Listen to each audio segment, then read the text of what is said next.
آج کی ویڈیو میں ہم بات کریں گے اللہ کے پسندیدہ بندے کی 5 ایسی نشانیاں جو اس بات کی علامت ہیں کہ وہ شخص اللہ کا محبوب ہے۔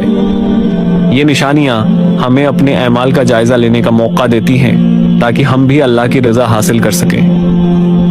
ویڈیو کو آخر تک ضرور دیکھیں کیونکہ ہم ان نشانیوں کو قرآن و حدیث کی روشنی میں سمجھائیں گے تاکہ آپ کو ایسی ایمان افروز ویڈیوز سب سے پہلے مل سکیں۔ چلیں شروع کرتے ہیں۔ اللہ کی محبت حاصل کرنا کیوں اہم ہے دوستو؟ دنیا کی سب سے بڑی کامیابی یہ ہے کہ ہمارا رب ہم سے راضی ہو۔ اللہ کی محبت حاصل کرنا ہر مسلمان کی سب سے بڑی خواہش ہونی چاہیے کیونکہ یہی اصل کامیابی ہے۔ قرآن پاک میں اللہ بھی فرماتا ہے، بے شک اللہ توبہ کرنے والوں کو پسند کرتا ہے اور پاکیزگی اختیار کرنے والوں کو بھی پسند کرتا ہے۔ اسی طرح حدیث میں بھی اللہ کے پسندیدہ بندے کی صفات کا ذکر کیا گیا ہے۔ آئیے ان 5 نشانیوں کو تفصیل سے سمجھتے ہیں۔ نشانی نمبر 1، اللہ کی عبادت میں خشوع و خضوع۔ اللہ کے پسندیدہ شخص کی پہلی نشانی یہ ہے کہ وہ اپنی عبادت میں عاجزی اور خشوع اختیار کرتا ہے۔ نماز میں دل کی حاضری اور اللہ کے حضور جھکنے کا جذبہ ہی خشوع کہلاتا ہے۔ اللہ فرماتا ہے، بے شک وہ مومن کامیاب ہو گئے جو اپنی نماز میں خشوع اختیار کرتے ہیں۔ یہ شخص نماز کو صرف ایک فرض سمجھ کر ادا نہیں کرتا بلکہ دل سے اللہ کے قریب ہونے کی کوشش کرتا ہے۔ نشانی نمبر 2، لوگوں کے ساتھ حسن اخلاق۔ دوسری نشانی یہ ہے کہ اللہ کے پسندیدہ بندے کا اخلاق بہترین ہوتا ہے۔ وہ دوسروں کے ساتھ نرمی، محبت اور احترام سے پیش آتا ہے۔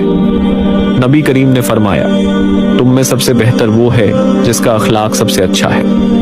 یہ شخص دوسروں کو معاف کرتا ہے، صلہ رحمی کرتا ہے اور کبھی کسی کا دل نہیں دکھاتا۔ نشانی نمبر 3، اللہ کے راستے میں خرچ کرنا۔ تیسری نشانی یہ ہے کہ وہ شخص اللہ کی راہ میں خرچ کرتا ہے، چاہے وہ مال ہو، وقت ہو یا اپنی صلاحیتیں۔ اللہ بھی فرماتا ہے، جو لوگ اپنا مال ہو اللہ کی راہ میں خرچ کرتے ہیں ان کا اجر اللہ کے ہاں محفوظ ہے۔ یہ شخص محتاجوں کی مدد کرتا ہے، صدقہ دیتا ہے اور ہمیشہ دوسروں کی بھلائی کے لیے تیار رہتا ہے۔ نشانی نمبر 4، توبہ اور استغفار کی عادت۔ چوتھی نشانی یہ ہے کہ وہ شخص گناہوں پر نادم ہوتا ہے اور اللہ سے معافی مانگتا رہتا ہے۔ نبی کریم نے فرمایا، ہر انسان خطا کار ہے اور بہترین خطا کار وہ ہیں جو توبہ کرتے ہیں۔ یہ شخص کبھی اپنے گناہوں پر اصرار نہیں کرتا بلکہ فوری طور پر رجوع کرتا ہے اور اپنی اصلاح کی کوشش کرتا ہے۔ نشانی نمبر 5، اللہ کی رضا کو مقدم رکھنا۔ 5ویں اور سب سے اہم نشانی یہ ہے کہ وہ شخص اپنی زندگی میں ہر چیز سے زیادہ اللہ کی رضا کو اہمیت دیتا ہے۔ وہ اپنی خواہشات کو اللہ کے حکم کے مطابق ڈھالتا ہے۔ نبی کریم نے فرمایا،